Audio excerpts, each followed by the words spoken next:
మిథున అయితే మిథునని తీసుకొని ఇంకా ఆటోలో వెళ్తూ ఉంటే ఇంకా సడన్గా అయితే బ్రేక్ వేస్తాడు. ఇంకా కారుకి డాష్ ఇవ్వబోయి సప్పని తిప్పేసేటప్పటికి ఎవడరా నువ్వు అని చెప్పి అనే సమయానికైతే ఇంకా ఆ కారులో ఉండేది హర్షవర్ధన్.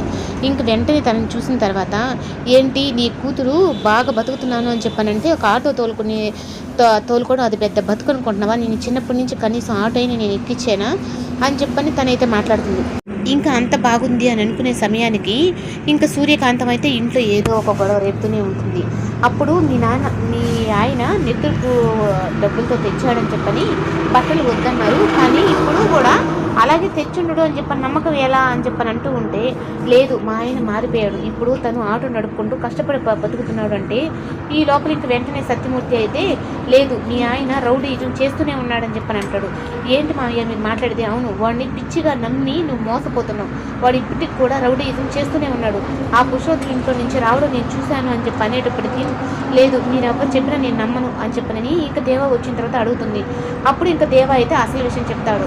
పురుషోత్తరామన్న అన్న ఇంటికి దాకా వచ్చిపో అన్నాడు, అందుకని ఇంటికి పోయేసి వచ్చాను, అంతేగాని నేను రౌడీజం ఏం చేయలేదు మిథున అని చెప్పనని. అంటే ఒకవేళ మనిషి తప్పు చేశాడని చెప్పి మీరే నిర్ధారణ చేసుకుంటారా మావయ్య, ఆ ఇంటికి పోయేసి వచ్చినంత మాత్రాన తను తప్పు చేసినట్టేనా అని చెప్పనంటే, నువ్వు ప్రతిసారి వాడిని వెనకేసుకొని వచ్చి నువ్వు ఇలా చేస్తున్నావు అని చెప్పనని ఇంకా సత్యమూర్తి కూడా అదే అంటాడు. పిచ్చిగా నమ్ముతున్నావు కాబట్టి వాడు నేను మోసం చేస్తున్నాడని. ఇంకా హర్షవర్ధన్ అయితే నువ్వు గొప్పగా బతకాలని అనుకుంటే ఆటో చెప్పనని, ఇప్పటికి కూడా ఏమో రౌడీజం మానేసాడని ఎలా